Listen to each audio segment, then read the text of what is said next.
Hey there, night owl. Find that soft, quiet place again. Let your shoulders drop, your breath slow. This one's going to be ancient and a little unsettling. Tonight, we're going back, not just a few hundred years like usual, but thousands, all the way to the sun-scorched sands of ancient Egypt.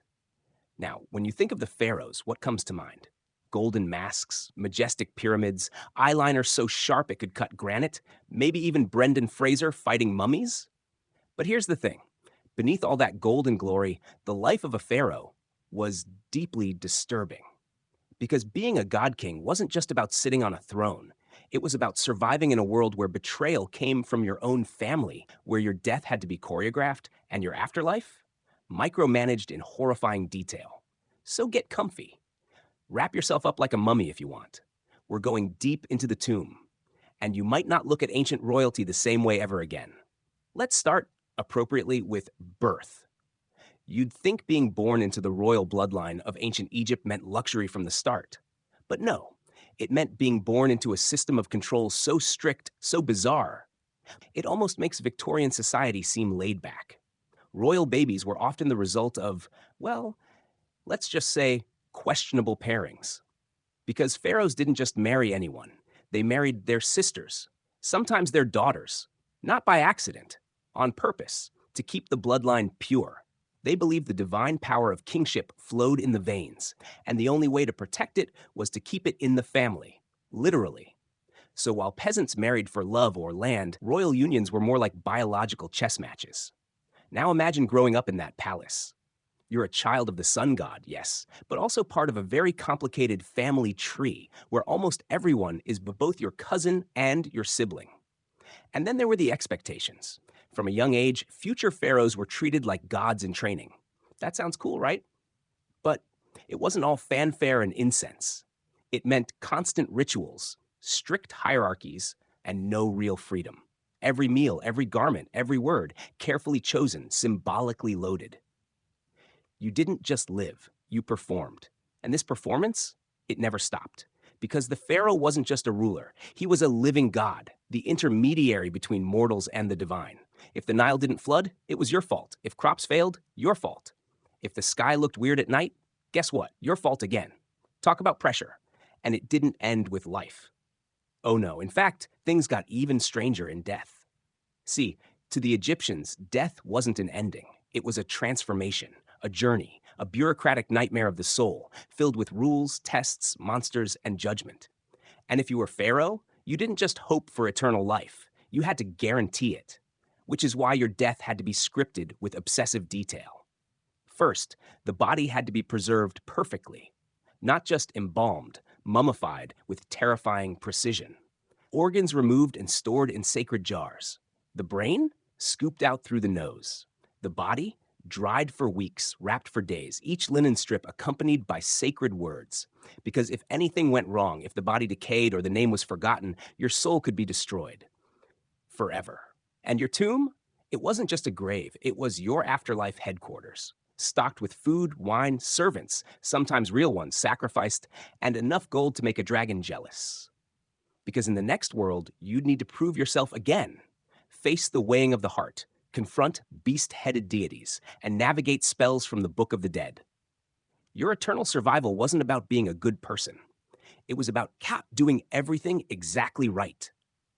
Even in death, the pharaoh worked. And yet, for all this divine authority, pharaohs lived in constant fear, not of the gods, but of each other. Assassination was always a risk. Power-hungry priests, envious brothers, mothers manipulating thrones behind the scenes. Many pharaohs didn't die peacefully in their beds. They were poisoned, stabbed, or mysteriously disappeared, buried in shallow graves instead of golden tombs, erased from the records. Because immortality only works if people remember your name. And sometimes, your successors made sure they didn't. In the next part, we'll uncover the twisted power plays inside royal courts, dive into the eerie rituals of kingship, and meet one pharaoh who tried to rewrite religion itself and paid the ultimate price. So stay wrapped up, we're just getting started. In the next part, we shift our gaze from the golden glow of palaces to the bone-deep reality of the royal court, a place where elegance danced dangerously with fear. Let's talk about what it really meant to live in a palace as a pharaoh. You might imagine rooms bathed in gold, sweet incense curling through the air, cushioned chairs, and silk robes flowing like water. And yes, there was wealth, immense wealth. Gold wasn't just a currency in ancient Egypt, it was a symbol of eternity, used to decorate everything from sandals to sarcophagi. But luxury had its shadows. The pharaoh's court was a powder keg of jealousy, secrets, and silent war. Everyone around you, the scribes, the generals, the viziers, the priesthood, had their own agenda. And as the living god king, you were the prize. Your words could build cities, your glance could destroy careers, your silence could end lives. So everyone smiled, everyone bowed. But behind those gestures, daggers. Now, let's walk softly into the heart of royal tension, the royal harem. The word harem might bring certain images to mind, but in ancient Egypt, it was not just about romance or desire. It was a complex network of women, wives, concubines, daughters, sisters, all housed together in a sectioned off part of the palace. The pharaoh didn't just marry for love. Marriage was a political weapon. He would marry royal women from foreign lands to secure alliances and Egyptian noblewomen to keep the local elites loyal. In some dynasties, pharaohs even married their own sisters or daughters to preserve the divine bloodline. This wasn't seen as taboo, it was seen as necessary. The gods had done it, so the king must too. Inside the harem, life could be gentle or terrifying. Some women lived in relative peace, surrounded by luxury, music, and poetry. Others lived in quiet competition, knowing that if their son didn't become pharaoh, they might fade into oblivion. Imagine the daily anxiety, whispers in the hallways, a rival wife gaining favor, a servant spreading rumors, and then, one day, a summon. You are called to the pharaoh. It might be for love, or it might be the last time you're ever seen again. Because the pharaoh's world was not built on forgiveness. It was built on control. Even children weren't safe from this world of manipulation. Let's visit the life of a young prince, one of dozens, sometimes even hundreds, of royal children. From the moment they could walk, they were watched, tested, compared. They learned to read ancient hieroglyphs, chant prayers, ride chariots, and recite entire genealogies by heart. Every smile had to be measured, every word precise. Because if you showed weakness, if you were too clever, too ambitious, you might disappear. Murder wasn't off the table in royal families. Thrones dripped with blood. Even Tutankhamun, the so-called boy king, may have been the product of inbreeding, a union between brother and sister. When modern scientists studied his remains, they found a cleft palate, clubbed foot, and evidence of malaria. He limped through life, died as a teenager, and his death sparked a political crisis that reshaped the empire. Now let's talk about what happened when a pharaoh died, because this part is perhaps the most disturbing of all. You didn't just die and get buried. Your death triggered a national event. For 70 days, priests mummified your body, using oils, salts, and resins to preserve every inch of divine flesh. Your brain was pulled out through your nose, your organs removed and sealed in sacred jars, your body dried, wrapped, painted, scented. But here's where it gets worse. Sometimes the pharaoh's servants were killed and buried with him to serve him in the afterlife. Yes, murdered. Sometimes it was voluntary, seen as an honor. Other times, not so much. Even pets were not safe. Dogs, cats, even monkeys were mummified and buried to keep the king company. And what about the tomb? The tomb was no simple grave. It was a fortress of the soul, hidden in valleys, carved deep into rock, filled with treasures, food, spells, and maps of the afterlife.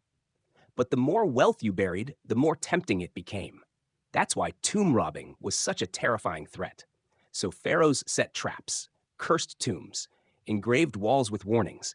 Death will come on swift wings to those who disturb this tomb. And some people believe those curses weren't just symbolic. Some believed they were real.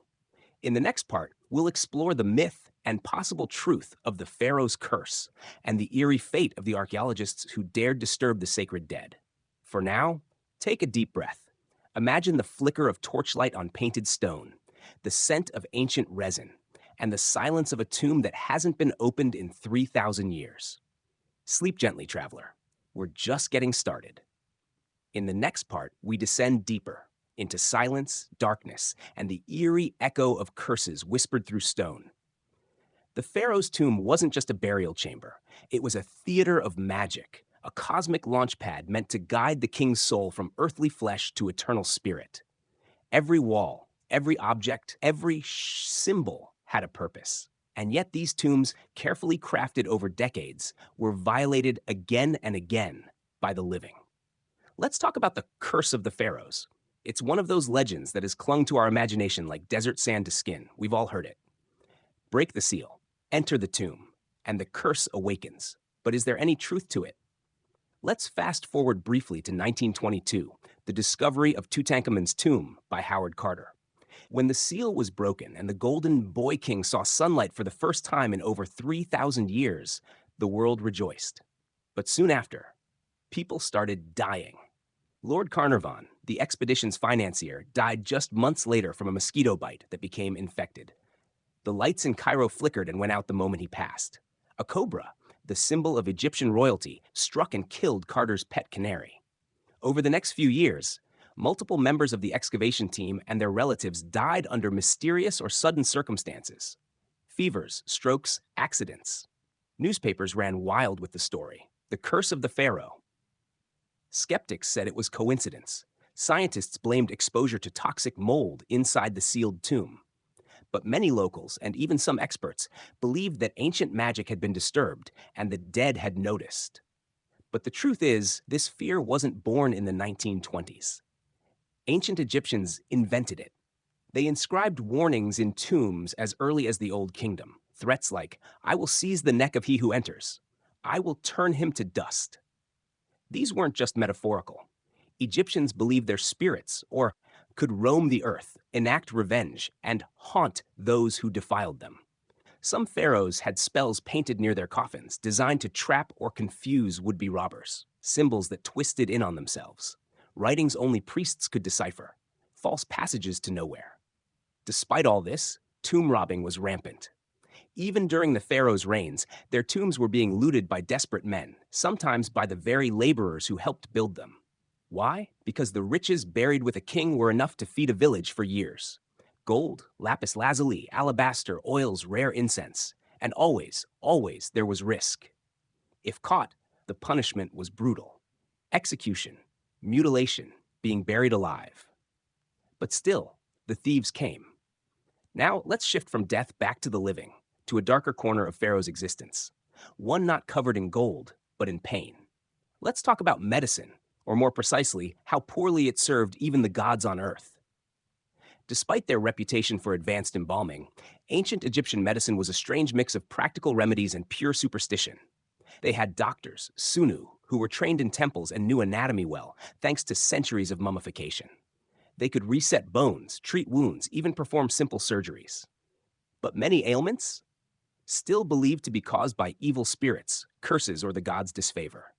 If a pharaoh had a toothache, he might be prescribed donkey fat, fig paste, or a spell written on papyrus and worn around the neck. A bad dream? They'd recite prayers and pour milk and honey onto the ground to appease restless spirits. Imagine the fear. You're the most powerful person in the known world, and still your fate rests on amulets and incantations. Pharaohs were plagued by the same frailties as their people: arthritis, obesity, malaria, genetic disorders from inbreeding. But unlike commoners, their illnesses were treated in secret. Admitting weakness could invite rebellion. And so many kings suffered quietly behind closed doors while the world believed they were immortal. Let's pause for a moment now. Imagine you're one of those pharaohs. You wake with a fever, aching joints, blurred vision. Your priests chant, your wives weep. But nothing changes. You know what's coming. Not just death, but the test that follows. Because in Egypt, death wasn't the end. It was just the beginning of your real journey. And this journey, it was brutal. After death, your soul had to pass through the duat, the Egyptian underworld, a shadowy maze filled with gods, monsters, traps, and judgment. You'd face the weighing of the heart, where your heart was balanced against a feather, the feather of Ma'at, the goddess of truth. If your heart was heavy with sin, you'd be devoured by Ammit, the soul eater, part lion, part crocodile, part hippopotamus. No afterlife, no legacy, just eternal oblivion. So pharaohs spent their lives preparing, Not just building tombs, but memorizing spells from the Book of the Dead, commissioning funerary art, securing offerings for centuries after their death. Because being forgotten, that was worse than death. And still, many were. Chiseled out of history, tombs defaced, mummies burned for fuel or ground into powder and sold as medicine in the Middle Ages. All that power, all that fear, gone in a puff of dust. In the next part, we'll uncover the twisted rituals of mummification. Meet the embalmers who worked in shadows and learn how one pharaoh's body vanished for 3,000 years, only to show up in the most unexpected place. For now, close your eyes. Feel the linen wraps on your limbs, the scent of resin and myrrh. You're still royalty, but you're no longer alive. And the gods are waiting. In the next part, we pull back the linen and uncover the eerie, meticulous process of turning a human being into a god. Let's talk mummification. To the ancient Egyptians, the body wasn't just a shell. It was a sacred vessel that the soul needed to return to again and again, even after death. Without a properly preserved body, the soul would become lost, wandering, broken, cursed. So when a pharaoh died, the embalmers, those strange priests and artisans of the afterlife, went to work, not in bright temples, but in hidden workshops far from public view. Rooms filled with smoke, incense, sharp tools, and silence. The first step, remove what would rot. That meant the internal organs, the liver, stomach, intestines, and lungs. They'd make a deep incision on the left side of the body, reach in, and pull each one out by hand. These organs weren't discarded, though. They were sacred. They were dried, treated with oils and resin, and then placed into canopic jars, each guarded by one of the four sons of Horus. But one organ, it wasn't saved. The brain. They believed it served no function in the afterlife, so they destroyed it. A long hooked tool was inserted through the nostril, used to liquefy and extract the brain piece by piece. Sometimes they'd use palm wine to rinse out what was left. It was brutal, messy, and done with incredible care. Once the organs were removed, the body was washed inside and out with wine and palm oils. Then came natron, a naturally occurring salt used to dry the body completely.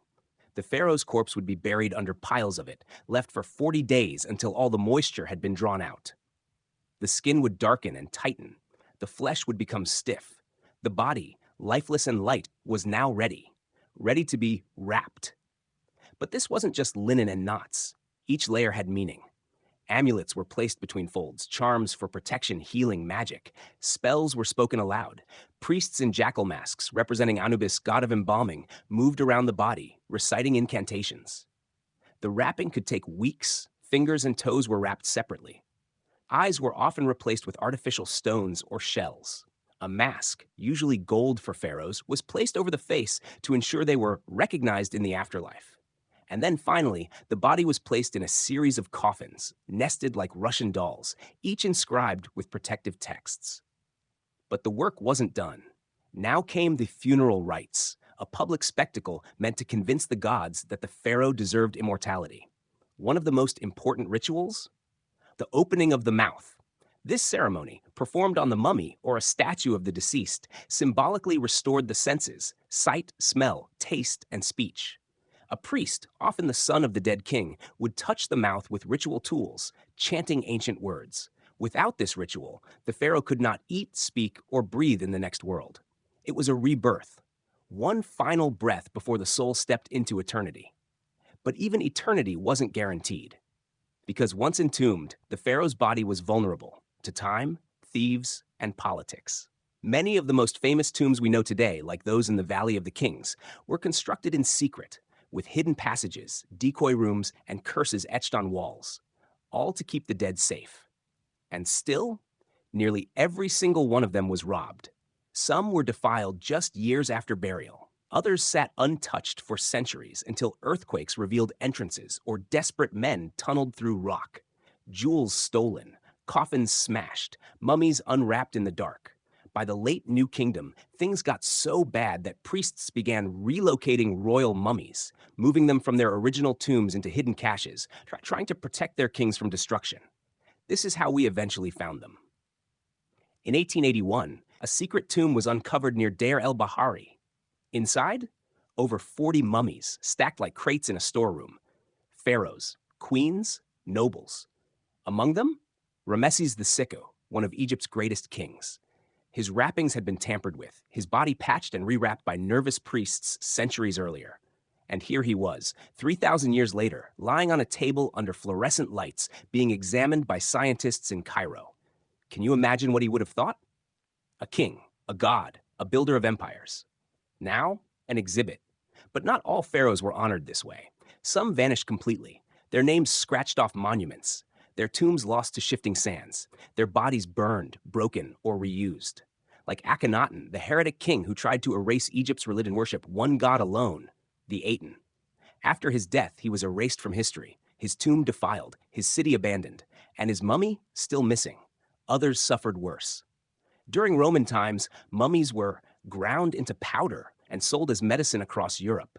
They were thought to cure everything from headaches to epilepsy. Victorian tourists bought mummy hands as souvenirs. Some were unwrapped at dinner parties for entertainment. The sacred turned into spectacle. And the pharaohs? They never imagined this. They believed they had secured immortality, that their names would be spoken forever, that their afterlives were guaranteed. But time, it seems, is the greatest thief of all. In the next part, we'll meet one final pharaoh, young, cursed, and forgotten for centuries, until a single step uncovered his golden tomb and reignited the world's obsession with Egypt. Yes, we're about to meet Tutankhamun, but not the glamorous version, not the museum darling. We're going to see what his short, tragic life was really like. And it's not the fairy tale you've heard. In the next part, we shift our gaze to perhaps the most famous name of all, Tutankhamun. But before you picture glittering gold masks and pristine museum displays, let's take a look at the real boy behind the legend. Tutankhamun didn't start his life as a mighty king. He was born around 1341 BCE, during a chaotic time in Egypt's 18th dynasty. His father, Akhenaten, had flipped the entire religious system on its head, abandoning the traditional gods, closing temples, and forcing everyone to worship a single solar deity, the Aten. Tut's childhood? It was spent in the desert city of Akhetaten, a strange, unfinished place his father had built in honor of the sun god.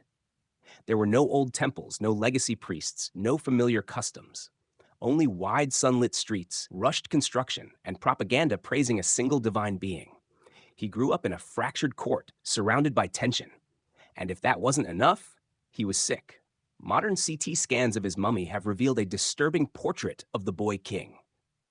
A clubfoot, which made walking painful, evidence of bone disease, a curved spine, a partially cleft palate, malaria parasites in his blood, a broken leg, possibly from an accident before death. Tutankhamun wasn't a strong, commanding presence. He was frail, likely in pain much of the time, and deeply controlled by the powerful advisors around him. He became pharaoh at around 9 years old, a child king in the middle of a religious revolution. But his handlers moved quickly. Akhenaten's reforms were scrapped. The old gods were brought back, temples reopened, the name of Amun was restored. Tutankhamun, originally named Tutankhaten, even changed his name to reflect the shift, from living image of Aten to living image of Amun. It wasn't just a political move, it was an apology to the gods. But while the gods might have been pleased, Tut's life didn't improve much. He was married to his half-sister, Ankhesenamun, who was also very young. Together, they tried to continue the royal line, but tragically, both their daughters were stillborn. Their tiny mummified bodies were found in his tomb, swaddled with heartbreaking care. Tutankhamun died around age 18 or 19. We don't know exactly how. There are theories: malaria, septic infection from his leg injury, or even a blow to the head. But modern science leans toward a combination of illness and injury. Whatever the cause, he died young, without heirs, and in a time when political enemies were circling like vultures. And here's where it gets even darker. His death was inconvenient. The embalmers rushed the burial. They used cheap, mismatched oils, causing the body to burn from within due to a chemical reaction inside the sealed coffin. Yes, you read that right. Tutankhamun's body was essentially cooked in his own sarcophagus, his flesh blackened, his bones charred. His remains were stuck to the bottom of the coffin. And yet, for all the tragedy, all the pain and political erasure, it's Tutankhamun who became the face of ancient Egypt. Why?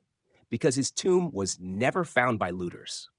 For over 3,000 years, it remained hidden, buried beneath rubble and forgotten tombs, until one man refused to give up the search: Howard Carter. In 1922, after years of digging and disappointments, Carter's team discovered a set of worn steps beneath the sands of the Valley of the Kings. At the bottom, a sealed doorway. And what came next changed history.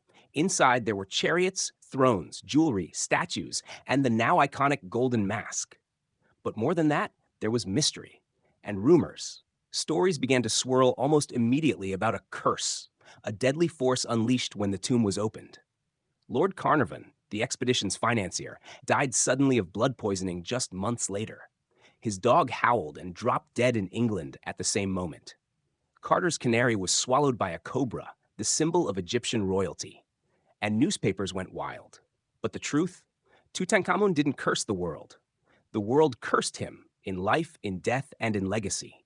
We turned his misfortune into entertainment, his suffering into spectacle, and his remains, charred, broken, and violated, are still displayed today under glass in a Cairo museum.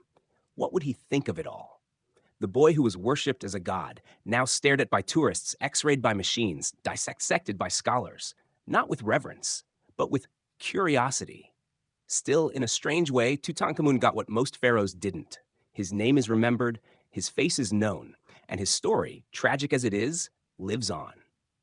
In the next part, we'll step away from the royal tombs and into the daily lives of the people who built them, the workers, artists, and slaves who made the pharaoh's grandeur possible. And what we find there is just as disturbing. Not gold and power, but blisters, hunger, back-breaking labor, and lives spent building monuments they'd never see completed.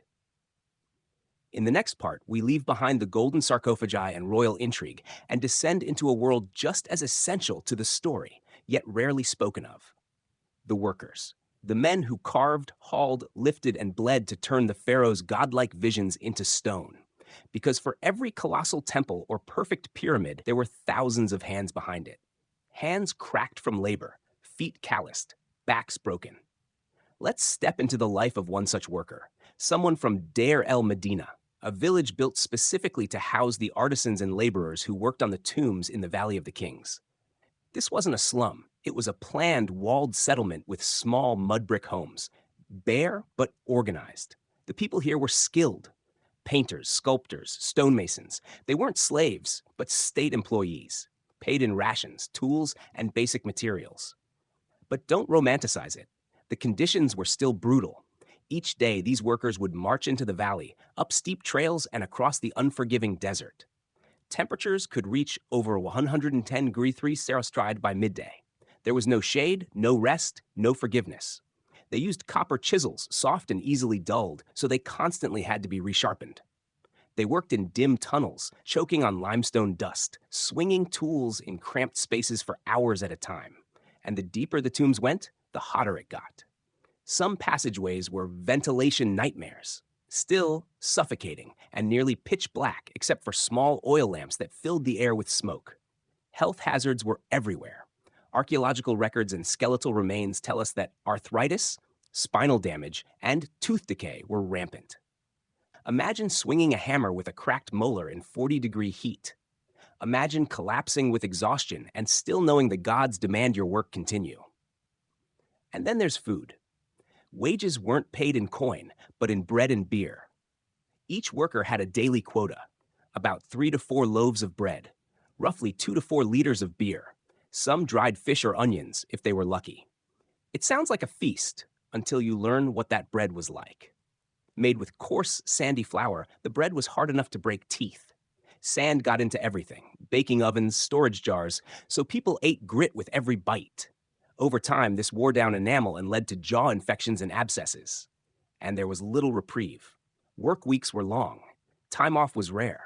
But what's most haunting is how replaceable these men were. If someone was injured or too old to continue, they were simply replaced. No pension, no honor. The tombs they'd helped build would never bear their names. Yet, these forgotten men were the reason pharaohs lived forever. Even more unsettling, they knew the secrets. These artisans saw the real tombs before they were sealed. They knew the hiding places, the false doors, the chambers packed with treasure. and some couldn't resist temptation. There are documented cases of tomb robberies, even by workers from Deir el-Medina. Some slipped gold into their clothes. Others passed maps to outsiders.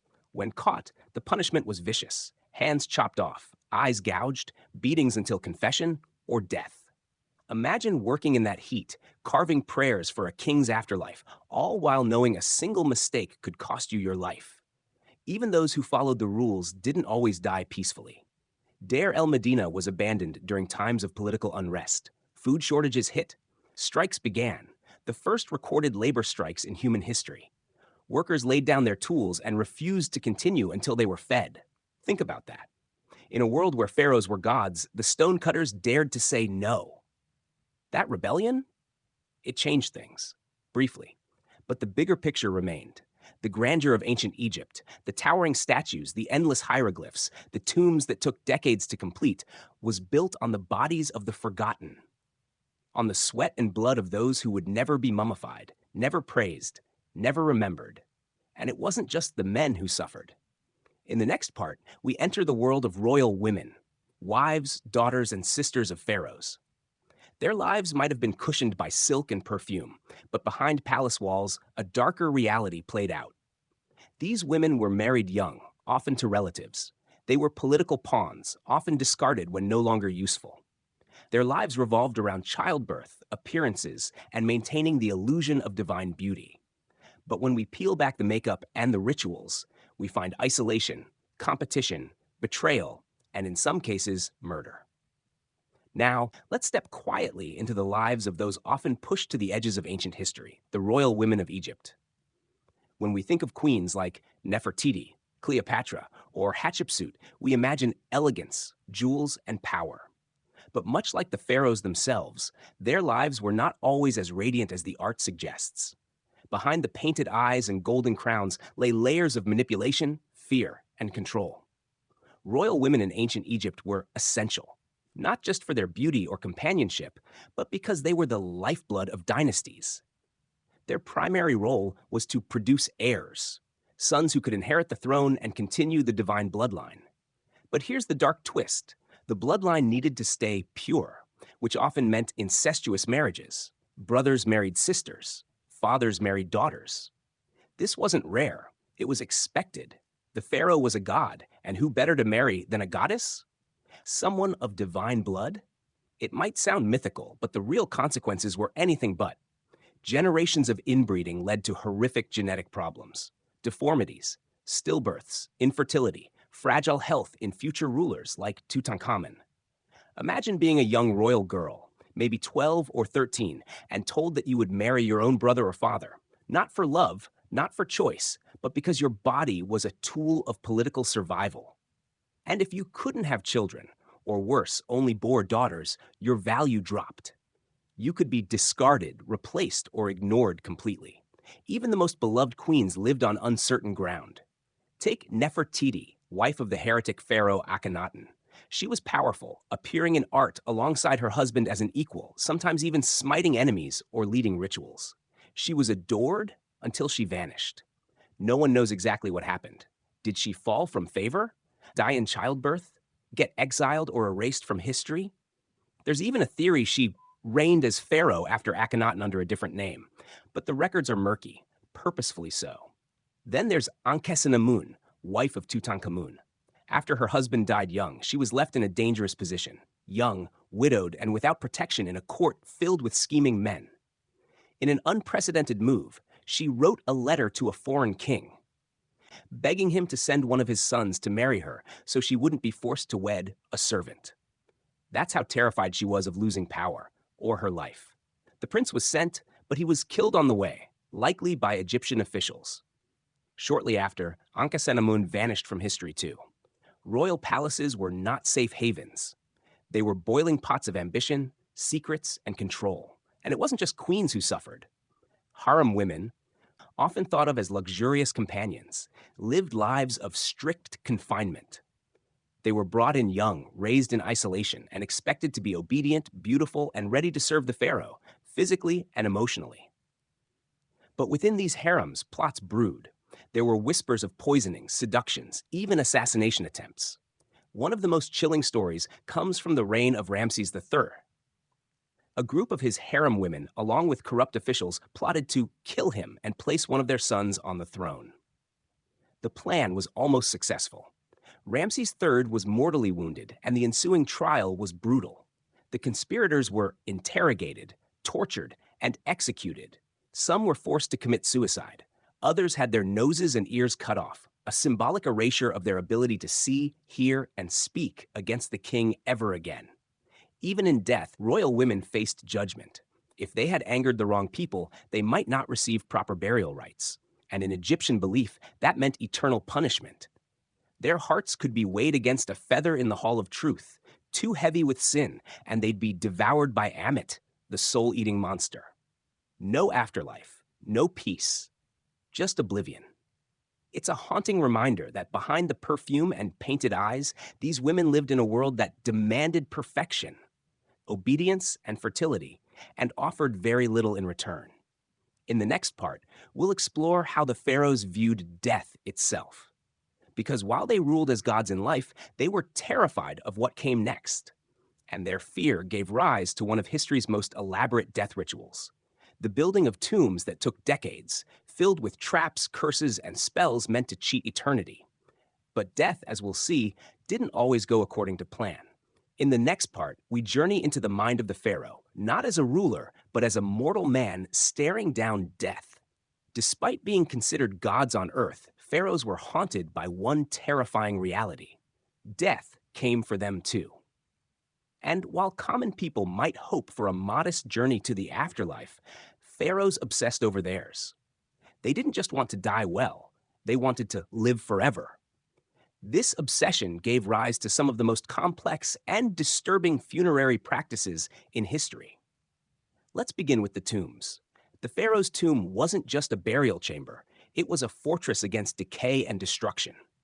Planning began the moment a pharaoh took the throne. Decades were spent building vast underground labyrinths, stone corridors winding through the bedrock of the Nile Valley, hidden away from the world. These tombs weren't designed to be visited, they were meant to be sealed for eternity. But why so much secrecy? Because of fear. Fear that in death, someone would steal their body, plunder their treasure, or prevent them from entering the afterlife. So, Egyptian tombs were rigged with traps, false doors, misleading tunnels, and spiritual curses etched into the walls.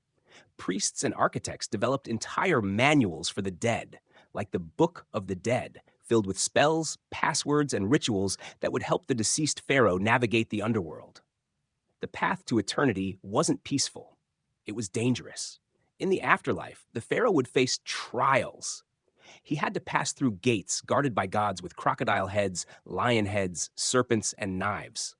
He had to recite incantations, prove he was pure, and survive judgment in the Hall of Ma'at, where his heart would be weighed against the feather of truth. If it was too heavy, if he lied, stole, killed, or failed to perform the proper rituals, his soul would be destroyed forever. That's what they feared most. Not death, but being forgotten, being erased.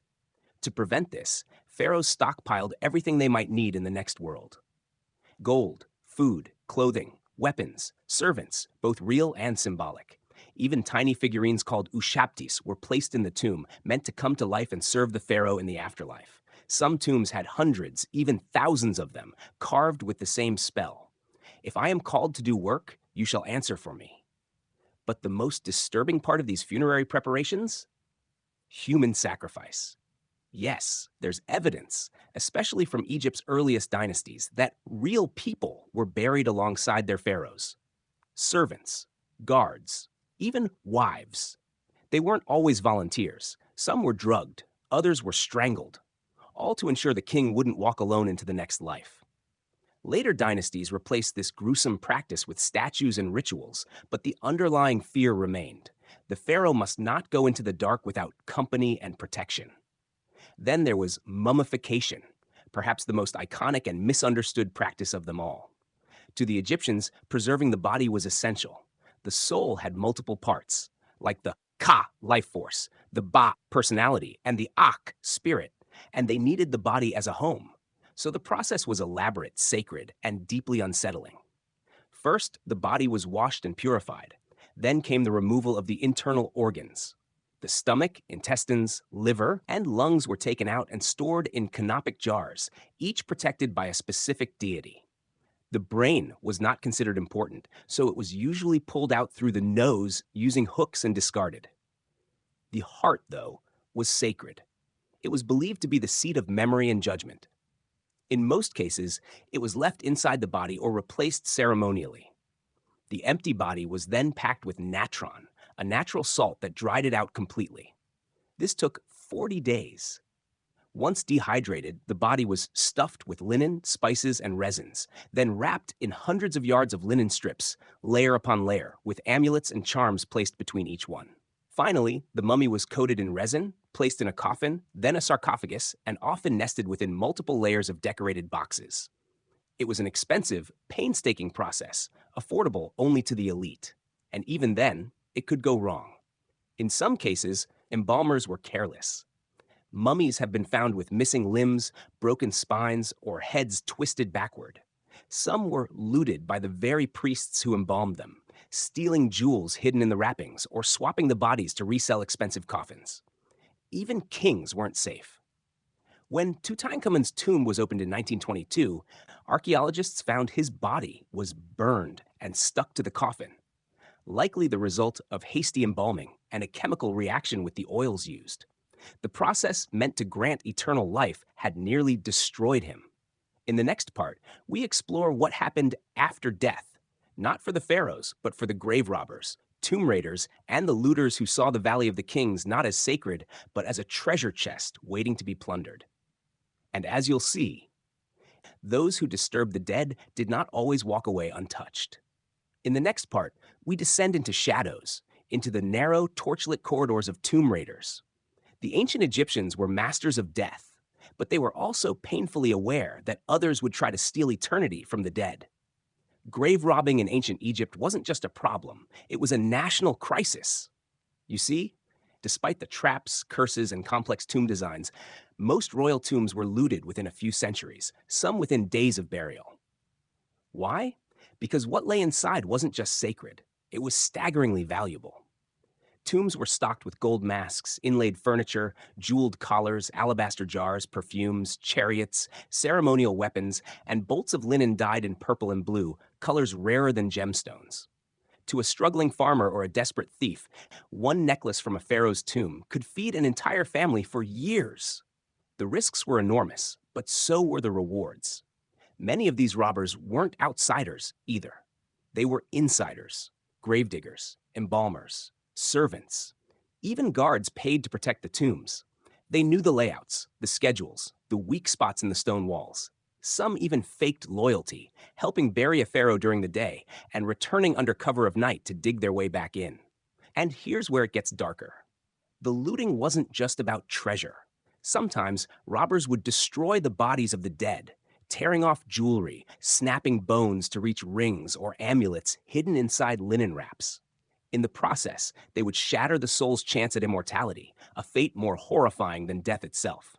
To the Egyptians, disturbing a body was equivalent to erasing a person from existence. So pharaohs and priests retaliated, not just with physical defenses, but with curses. These weren't the Hollywood kind with glowing eyes and undead mummies. They were psychological weapons, inscriptions designed to terrify.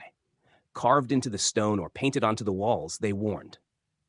Cursed be those who disturb the rest of the pharaoh. The hand that touches my body shall wither. The eyes that see my tomb shall go blind. The thief shall be hunted by the gods and swallowed by the earth. These weren't idle threats. People believed them. There are ancient papyri filled with trial records where tomb robbers confessed, sometimes with trembling fear, to being haunted by dreams, plagued by illness, or stalked by spirits after their crimes. And not all robbers got away. In the 20th dynasty, during a time of political instability and economic decline, an entire network of grave robbers was exposed. The scandal rocked Thebes.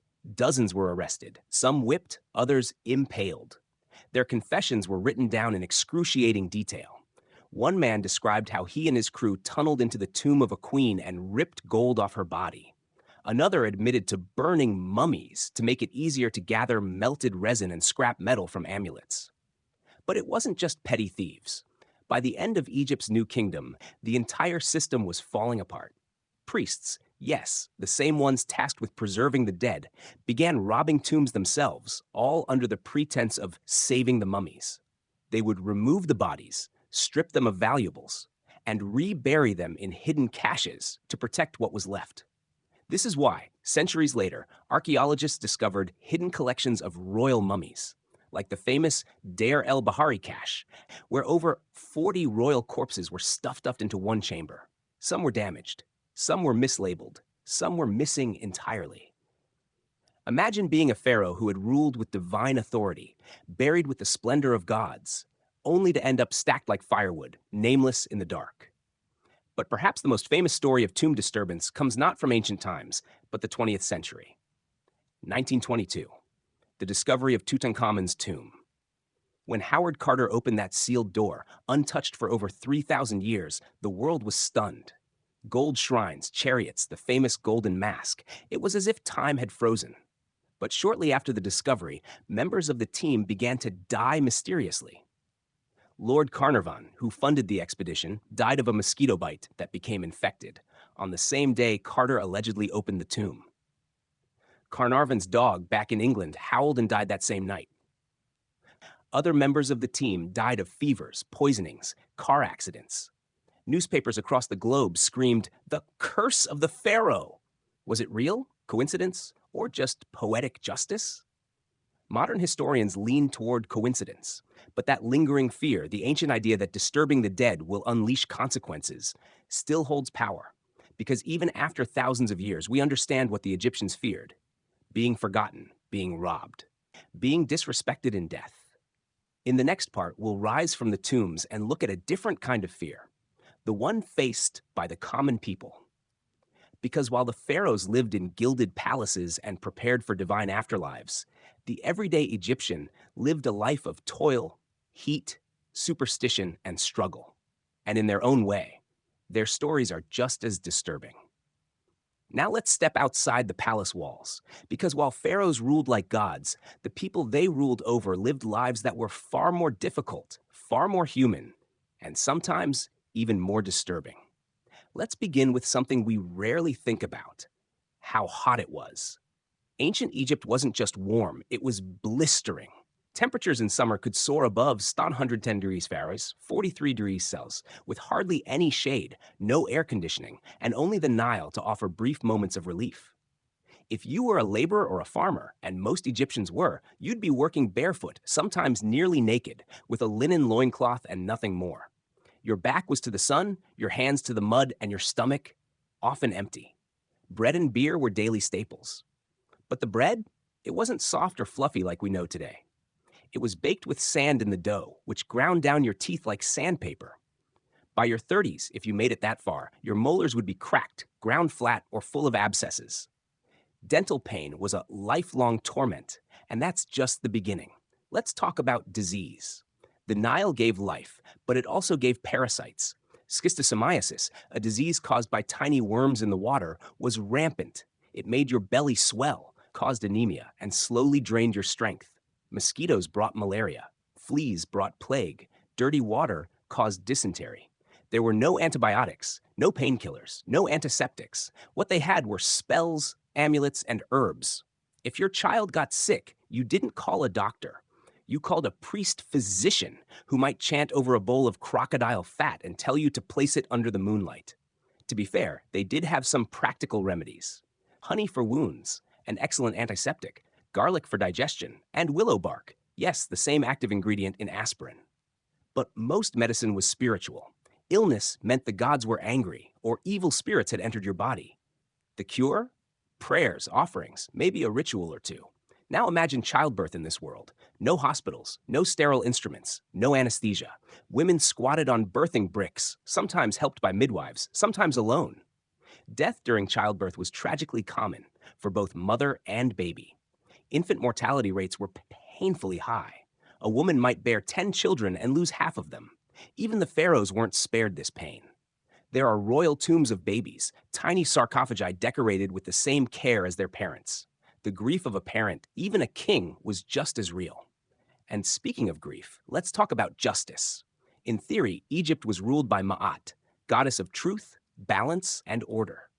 But in practice, justice could be brutal. If you were accused of a crime, you could be whipped, branded, or mutilated before ever seeing a trial. Confessions were extracted through beatings. Steal from a temple, you might lose your nose, your tongue, or your hands. For more serious crimes, rebellion, murder, sacrilege, the punishments turned ghastly.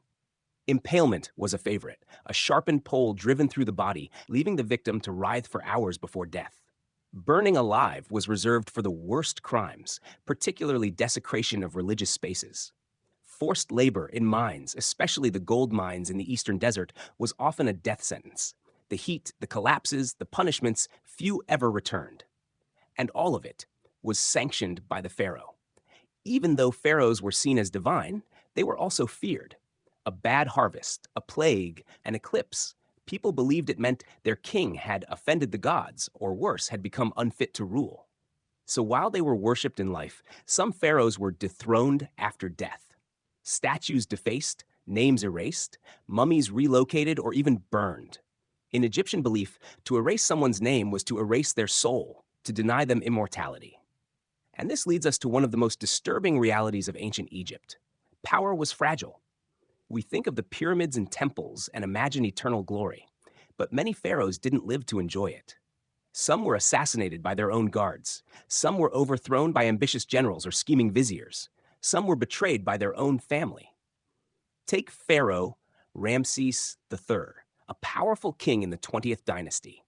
Near the end of his reign, a conspiracy formed within his own harem, led by a lesser wife who wanted her son on the throne. Servants, scribes, and palace guards were recruited. Magical scrolls were stolen. Messages were passed in secret. The plan? Assassinate the king. They almost succeeded. Ramses III died under mysterious circumstances.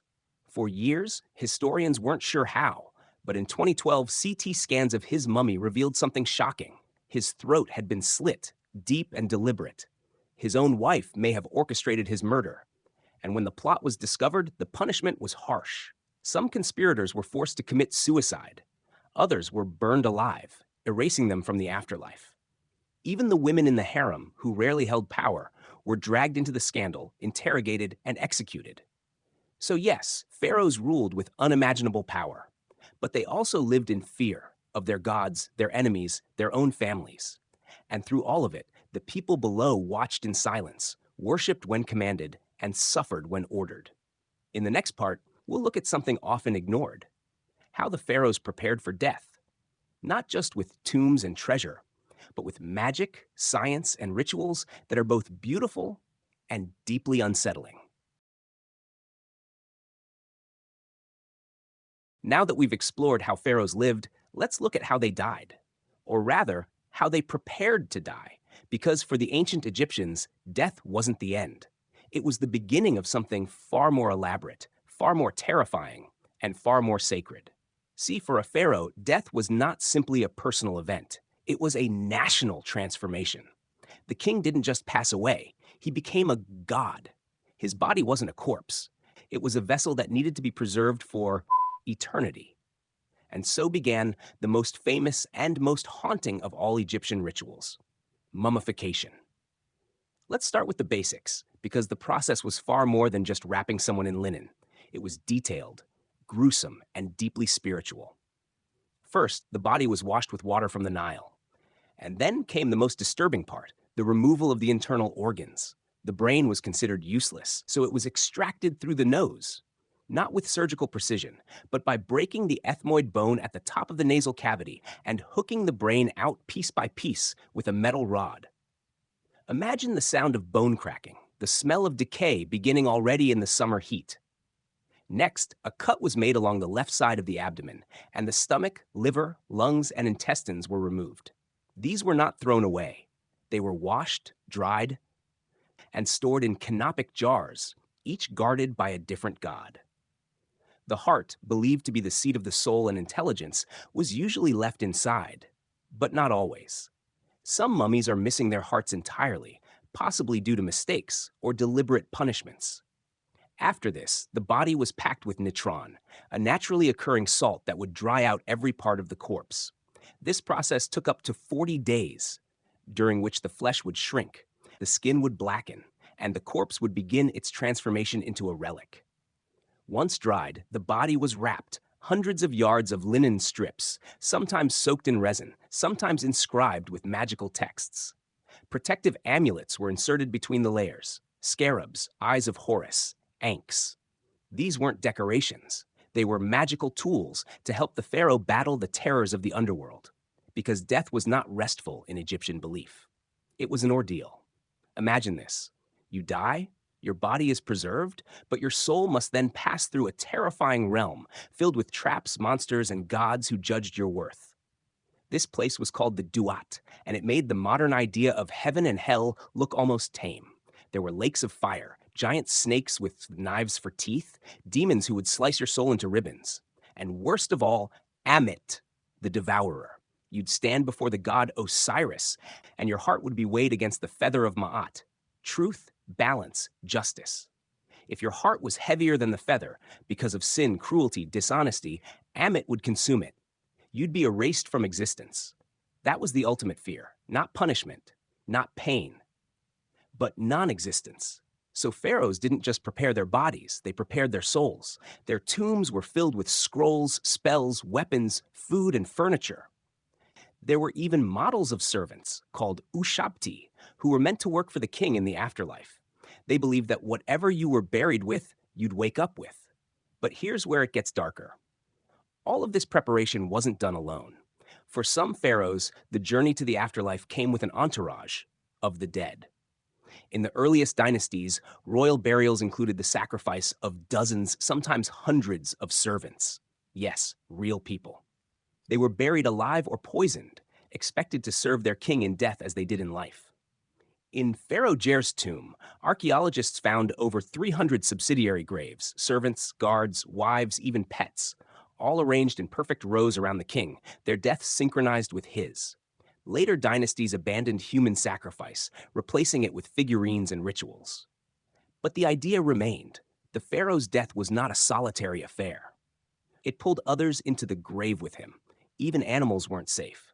Cats, sacred to the goddess Bastet, were sometimes buried in their own sarcophagi. Crocodiles, linked to Sobek, were mummified with care. Baboons, falcons, even scarab beetles, all preserved to serve the pharaoh beyond death. Now let's step inside one of these tombs. It's silent, cool, dark, even after thousands of years. The walls are covered in hieroglyphs. Not just writing, but spells, directions, maps of the underworld. Serpents coil around the borders. Jackal-headed gods watch from the corners. The ceiling is painted like the sky, stars drifting across a field of deep blue. In the center lies the sarcophagus, massive, ornate, covered in gold leaf. Inside, nested like a Russian doll, are layer upon layer of coffins, each one more intricate than the last. And finally, the mummy, wrapped in linen, face covered with a golden mask, eyes staring upward as if expecting to rise again. But here's what many forget. These tombs were never meant to be seen again. Sealed behind slabs of stone, hidden in cliffs and valleys, guarded by curses and priests, the idea was eternal isolation.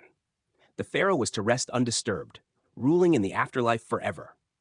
And yet, almost every tomb we know today has been looted, desecrated, stripped of gold, smashed for treasure. Some were robbed within a few years of burial. Imagine that. All that preparation, all that magic, undone by a greedy thief with a torch and a crowbar. In the next part, we'll uncover what those ancient curses actually said, and whether they were real or just clever traps to scare off would-be robbers. But one thing is certain, even in death, the pharaohs couldn't truly escape the world they tried to leave behind. Inside the shadowed halls of these royal tombs, where golden coffins glimmered and spells whispered from the walls, there lingered more than the remains of kings. There were curses. And whether they were superstition or strategy, their words were chilling.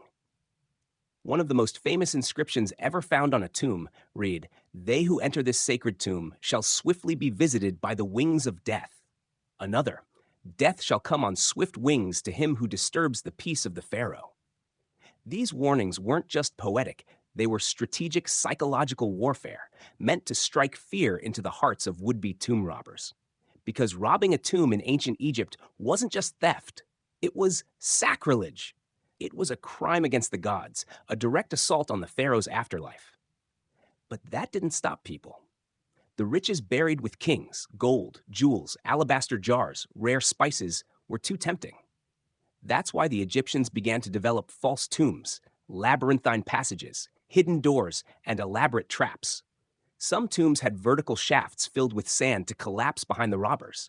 Others had sealed chambers buried beneath fake ones. Some even had curses written in red ink, the color of chaos, to frighten away intruders. Still, most tombs were eventually breached. By the end of the New Kingdom, tomb robbing was rampant, not just by common thieves, but sometimes even by temple workers and palace officials. Egyptian records show trials of organized gangs that systematically plundered royal tombs.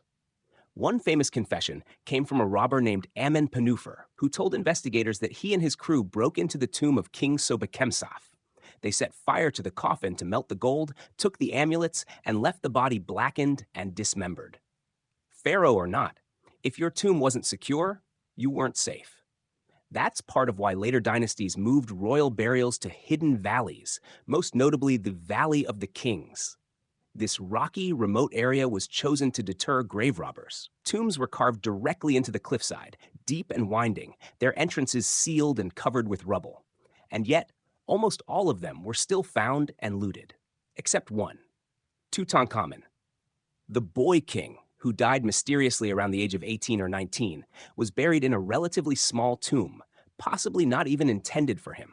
Because of its modesty and hidden location, it remained sealed until 1922. When British archaeologist Howard Carter entered that tomb and peered through a small hole with a candle, he was asked, "Do you see anything?" He famously replied, "Yes, wonderful things." And he did. Solid gold coffins, thousands of artifacts, jewelry, weapons, statues, and of course, the golden mask that would become a symbol of ancient Egypt itself. But with that discovery came a wave of mysterious deaths, fueling what would become known as the Curse of the Pharaohs. Lord Carnarvon, who financed the expedition, died suddenly just months later of an infected mosquito bite. His dog howled and dropped dead the same hour. Newspapers ran wild with stories. Other members of the expedition died from accidents, illness, or unexplained events. Coincidence? Possibly. But many believed it was the work of an ancient curse, retribution from the gods for disturbing the boy king's slumber. Today, most scientists dismiss the curse as myth or media frenzy. But the fear it stirred shows just how powerful the ancient Egyptians' belief system still is, thousands of years later. Because curses weren't just about scaring the living, they were part of a much larger system of belief that blended magic, religion, science, and ritual into one inseparable worldview. Let's talk about that magic. In ancient Egypt, Heka wasn't just superstition. It was a divine force, present in all things, governing life, death, health, and fate. Pharaohs were thought to wield Heka like a weapon, controlling floods, healing disease, summoning protection. They had magicians in court, sorcerers trained in secret texts who could write spells on papyrus, create protective amulets, or curse enemies from afar. These magicians didn't see themselves as tricksters. They believed they were wielding the same forces as the gods. Even medical treatment involved spells. For example, a woman trying to conceive might wear an amulet shaped like a frog goddess while reciting a prayer to Hathor. A child with a fever might be bathed in water that had been blessed by a priest and infused with crushed herbs. A wound would be covered in honey, a natural antiseptic, but also bandaged with linen that bore written spells for healing. There was no division between the physical and the spiritual. Everything was connected. The gods were present in the Nile, the sky, the sun, the wind, and pharaohs were their link to the human world. This belief made pharaohs both powerful and vulnerable. Because if something went wrong, a drought, a famine, a plague, the blame fell not on nature, but on the king. If the Nile didn't flood enough, it wasn't just a bad season. It meant the pharaoh had failed to uphold Ma'at, the divine balance of the universe. And sometimes, that failure was used as a pretext for rebellion. In the next part, we'll explore how some pharaohs were overthrown, erased, or humiliated after death. their statues smashed, their names chiseled off walls, their legacies rewritten by enemies and successors. Even for the most powerful kings in history, immortality was never guaranteed. So imagine you were a pharaoh who ruled for decades, building monuments, leading armies, shaping an entire generation. You've planned your tomb, your afterlife, even your divine ascension. And then, centuries later, someone chisels your name off every wall. Suddenly, you don't exist. This was the ultimate punishment in ancient Egypt, damnatio memoriae, to be erased from memory. Because to forget someone's name was to kill them twice, first in life and then in the afterlife. It happened to more than a few pharaohs. Take Hatshepsut, the female pharaoh who ruled as king. She wore the ceremonial beard, conducted military campaigns, and commissioned grand temples. But after her death, her stepson and successor, Thutmose III, tried to erase her completely. He ordered her statues defaced, her name scratched out of monuments, and her memory buried. We're not entirely sure why. Some think he was bitter about her taking the throne. Others believe it was an attempt to correct the history, returning to a more traditional male-dominated lineage. Either way, Hatshepsut was nearly lost to time, until archaeologists uncovered her hidden temple at Deir el-Bahari. Another more infamous case? Akhenaten, the heretic king, the pharaoh who turned Egyptian religion upside down. Akhenaten is remembered for one radical act, abolishing the traditional Egyptian pantheon and promoting the worship of a single god, Aten, the sun disk. This was earth-shattering. He closed temples to Amun, Ra, and Isis. He stripped priests of their power. He built a new capital, Amarna, and filled it with hymns to Aten, celebrating divine light and unity. But not everyone was on board. After his death, Egypt scrambled to undo everything he had done. His name was erased, his statues smashed, his city abandoned. Even his own son, Tutankhamun, restored the old gods and changed his name to reflect loyalty to Amun instead of Aten. Akhenaten's memory was buried, almost successfully, until modern archaeologists pieced together the strange period of the Amarna Revolution. It's a reminder that even pharaohs, with all their power and godlike status, could be vulnerable to politics, revenge, and revision. And that vulnerability sometimes extended beyond their reigns to their bodies. Because in ancient Egypt, what happened to your body after death mattered deeply. A pharaoh's corpse wasn't just remains, it was a vessel for immortality, a temple. It needed to be protected, preserved, and empowered with sacred rituals. But not all pharaohs got that treatment. Some were denied proper mummification. Others were burned, dismembered, or buried in secret. Take the mysterious pharaoh Seqenenre-Tao. His mummy, discovered in the 19th century, shows horrific injuries: crushed skull, slashed face, multiple head wounds. Scholars believe he died violently, perhaps in battle with the Hyksos invaders, or was ritually executed. Even his embalming was rushed. No brain removal, no careful wrapping, just a hastily treated corpse, as if the embalmers had to work quickly under threat. Then there's Ramses III, one of the last great pharaohs. His reign ended in betrayal. A group of palace officials and harem women, led by a secondary wife, Taiai, plotted to assassinate him. Their goal? To place her son, Pentawere, on the throne. The plot was discovered. A trial was held. Scrolls known as the Judicial Papyrus of Turin document the conspirators' punishments. But for years, we didn't know how Ramses III actually died, until modern CT scans revealed the truth. His throat had been slit, deeply, fatally. The embalmers had placed an amulet, shaped like the Eye of Horus, into the wound, and covered it with layers of linen and resin, a mystical patch job meant to restore his body for the afterlife. As for Pentawere, the prince involved in the plot, he likely met a grisly fate. A mummy known as the Screaming Man is believed by many to be him. Found in an unmarked coffin, the body was unceremoniously wrapped in sheepskin, an impure covering. His face twisted in agony, mouth wide open in a silent scream, his hands and feet bound, likely buried alive, or strangled, or poisoned. If it truly is Pentawere, then his burial was designed not to honor him, but to curse him. So what do we learn from this? That power in ancient Egypt was not a fortress, it was a tightrope, and even the mightiest pharaohs could fall. Their lives were a blend of unimaginable luxury and unimaginable pressure. They were worshipped and watched, celebrated and conspired against, loved and feared. And when they died, the stakes didn't lower. They intensified. because death wasn't the end. It was a second kingdom to rule or be destroyed in. And if you didn't pass the tests of the afterlife, if your heart was heavy, or your tomb was robbed, or your name forgotten, you didn't just die, you ceased to exist. In the next part, we'll take you deep into the strange rituals of the pharaoh's burials, the spells, the sacred objects, the guardians, and the gods who waited on the other side of the veil. Because crossing into eternity was a journey filled with challenges, magic, and monsters. All right, take a breath. Let your muscles relax. We're now stepping beyond the veil, into the world the pharaohs believed came after death. This wasn't just some vague idea of heaven.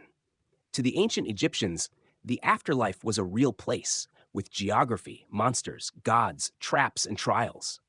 It was called the Duat, and it was as terrifying as it was beautiful.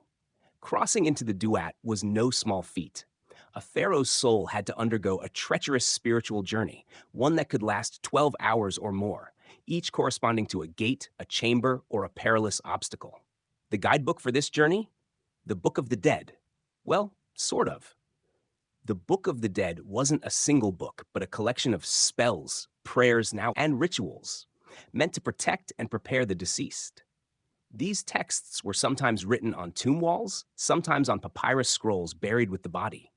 The pharaoh would be equipped with these spells like a soldier with armor, each verse a key to a door, a password to a demon, or a weapon against chaos. One of the most critical moments in this journey was the weighing of the heart. Picture this. The pharaoh's soul stands before Osiris, god of the dead, seated on his grand throne. Behind Osiris, 42 divine judges. The atmosphere is solemn, eternal. To Osiris' right is the goddess Maat, symbol of truth and cosmic order. Before them sits the scales of justice. On one side of the scale, the pharaoh's heart, the literal seat of memory, morality, and soul. On the other side, a single feather, Maat's feather of truth. If the heart balanced perfectly against the feather, the pharaoh was deemed pure, worthy. But if the heart was heavy with sin, lies, or guilt, it tipped the scale. And waiting nearby was Ammit, the devourer. Part crocodile, part lion, part hippo. She would eat the heart, and the soul would be annihilated forever. No afterlife, no rebirth, just oblivion. This was the greatest fear of the pharaohs, to die a second death, one where not even the gods remembered your name. So how did they prepare for this final test?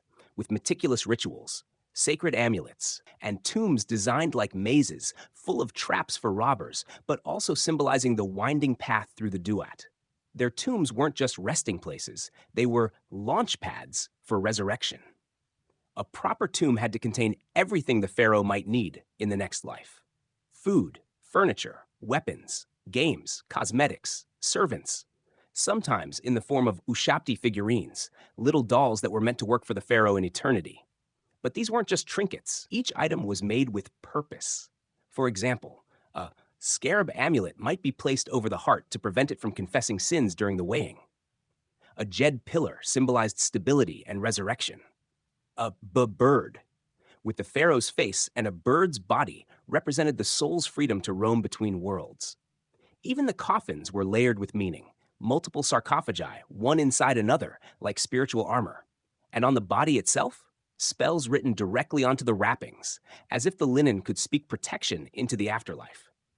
The coffin might have eyes painted on the side, so the pharaoh could see out. The lids were decorated with star maps, helping the soul navigate through the heavens. And over it all, etched into the very walls of the tomb, were scenes of divine judgment, magical guardians, rivers of fire, and the rising of Ra's solar bark, the boat that carried the sun god across the sky each day and through the underworld each night. The pharaoh hoped to join Ra on this celestial boat, to be reborn with the sun each morning, to become a star. But here's where things get unsettling. Many pharaohs, despite all this careful planning, didn't get the tomb they imagined. Take Tutankhamun, yes, the famous boy king. His tomb, while filled with gold, was shockingly small for a pharaoh. Why? Well, most scholars believe he died unexpectedly, perhaps from illness or accident. There wasn't time to build him a proper royal tomb, so he was buried in a smaller, hastily repurposed chamber. Even worse, his embalming was sloppy. His body was overheated by the embalming oils, causing blackened skin and unexpected decomposition. The ancient ideal of eternal beauty? For poor Tutankhamun, that failed badly. And then there's the reality of grave robbing. Pharaohs were obsessed with protecting their tombs. They carved warning curses into the walls. They filled rooms with false doors and dead ends. They even buried their treasures in nested coffins and hidden chambers. But none of it really worked. By the time archaeologists reached most royal tombs, they'd already been ransacked, often within a generation or two of the pharaoh's death. Tombs were robbed by the same workers who built them, by corrupt priests, by desperate locals. And in many cases, the mummies were stripped of their valuables, tossed aside, or burned for resin. In the next part, we'll uncover what happened when the tomb builders themselves turned thieves, and how entire dynasties of pharaohs were secretly reburied to escape destruction. Because the afterlife, for all its glory, was a constant battle between divinity and decay. You're still lying comfortably, safe and warm, but our story is entering a far more secretive chapter of ancient history, one filled with hushed whispers, betrayals, and an unbelievable truth. Even pharaohs weren't safe from the people who served them. Let's travel to the Valley of the Kings. The secluded necropolis hidden among the desert cliffs near Thebes. This was where New Kingdom pharaohs, including Tutankhamun and Ramses the Great, were buried, away from the eyes of tomb robbers. But even here, with hidden entrances, curses carved into stone, and deep burial shafts, robbery was almost guaranteed. The irony? Many of these tombs were looted by the very workers and priests who had been entrusted to protect them. These weren't foreign invaders or nighttime strangers. They were artisans from Deir el-Medina, the village established to house the laborers who carved and painted the royal tombs. These workers had incredible knowledge. They knew the layouts, the secrets, the traps, and when economic hardship hit Egypt, especially during times of political instability, many saw opportunity. They stole gold, amulets, oils, furniture, anything they could sell. In some cases, they ripped gold foil directly off coffins, cut apart royal wrappings, and shattered sacred seals. Records from trials during the 20th dynasty show confessions of tomb robbery, with men testifying how they dug tunnels, used rope to climb into chambers, and shared the loot in secret. But there was one major consequence of this desecration. Egypt's priests began hiding the mummies themselves. A secret operation was carried out during the Third Intermediate Period, when priests began rescuing royal mummies from their looted tombs. They gathered them, rewrapped them, placed them in plain coffins, and buried them together in hidden communal caches. One of the most famous of these is the DB 320 cache, discovered in 1881. Inside, archaeologists found the mummies of over 50 royal individuals, including some of the most powerful pharaohs in history. Seti I, Ramses II, Thutmose III, and others. It was like finding the Hall of Kings buried under a single roof. But imagine what that means. These were rulers who had commanded armies, built temples, declared themselves gods, and they were reduced to anonymous bundles, hurriedly stashed away by terrified priests, their tombs defiled, their treasures stolen. And yet, the irony doesn't end there. When many of these mummies were unwrapped in the modern era, the damage was heartbreaking. Skulls cracked, chests caved in, fingers missing, necklaces torn away. Even the faces of some kings, like Ramses I, showed signs of smallpox or tumors. It was a strange and sobering reminder that beneath all the myths and gold, they were still human, vulnerable, mortal. And while the ancient Egyptians had built elaborate beliefs around preserving the body to ensure a soul's eternal journey, the truth was that time had other plans. Still, some pharaohs took their obsession with the afterlife to the extreme. Let's talk about Seti I, the father of Ramses the Great. Seti's tomb is one of the most stunning in the Valley of the Kings. Deep, detailed, and incredibly colorful. Carvings of astronomical ceilings, scenes from the Book of Gates, and glowing blue backgrounds. It's clear he spared no expense. But Seti's mummy tells a stranger story. When his body was unwrapped, it was in almost perfect condition. One of the finest mummification jobs ever recorded. Muscles still defined, skin nearly intact, lips still shaped around his teeth. How? Embalmers had gone to extraordinary lengths, using resins, salts, linen bandages, and possibly even experimental techniques. Some scholars believe that elite mummification was a guarded secret passed down through a priestly elite, an ancient form of biotechnology. But other mummies weren't so lucky. Pharaoh Akhenaten, for example, was so controversial during and after his life that his tomb was defaced, his statues smashed, and his name chiseled out of inscriptions. Even his mummy is debated. Some believe it's missing entirely, while others claim it was buried hastily and anonymously to avoid the wrath of later dynasties. And let's not forget Cleopatra, the last pharaoh. Her tomb has never been found. Some believe it lies beneath the sea, swallowed by an earthquake. Others think she was buried in a secret temple alongside Mark Antony, surrounded by her riches and mysteries. But wherever she lies, one thing is certain. Even the most powerful rulers in history could not conquer time. Their bodies decayed, their names were erased, their legacies were rewritten, stolen, burned, or buried. And yet, something magical still survives. When you see the golden mask of Tutankhamun, or the hieroglyphs dancing across Seti's tomb walls, or hold your breath in the presence of Ramses the Great's mummified face, you're witnessing a ghost of immortality, a flicker of belief that refused to die. In the next and final part, we'll look at what all of this meant, how the pharaohs shaped religion, fear, and immortality, and how their obsessions with death gave birth to one of the most mysterious civilizations in history. Take another deep breath. Let it out slowly. We've come so far through the sands of time, and now we stand at the threshold of something deeper. Not just the life of pharaohs, but their greatest obsession, defeating death itself. To understand ancient Egypt is to understand this one idea. Everything, absolutely everything, revolved around the afterlife. From the grand pyramids of the Old Kingdom to the secret tombs of the New Kingdom, from lavish golden sarcophagi to spells carved into stone, the pharaohs were building more than monuments. They were constructing portals. Every chamber, every corridor, every offering, meant to serve a soul on its journey beyond this world. The moment a pharaoh died, Egypt entered a state of divine emergency. Rituals would begin immediately. Professional mourners wailed in the streets. The royal embalmers prepared the body for its most important voyage, one that would lead the king into the Duat, the Egyptian underworld. This journey wasn't gentle. The Duat was dangerous, filled with fiery lakes, monstrous serpents, and gods who asked impossible riddles. The soul had to pass through 12 gates, one for each hour of the night. Only those who had lived honorably and who had the right spells, amulets, and names of power could reach the final test. The weighing of the heart. Picture this. The heart of the pharaoh is placed on a scale. On the other side, a feather, the feather of Ma'at, the goddess of truth and justice. If the heart was heavier, corrupted by sin, it would be devoured by a creature called Ammit, part lion, part crocodile, part hippo. That was it, total annihilation. But if the scales balanced, the soul passed into Aru, the field of reeds, a lush, peaceful mirror of Egypt where the pharaoh would live forever, surrounded by family, servants, and endless harvests. But immortality came at a cost.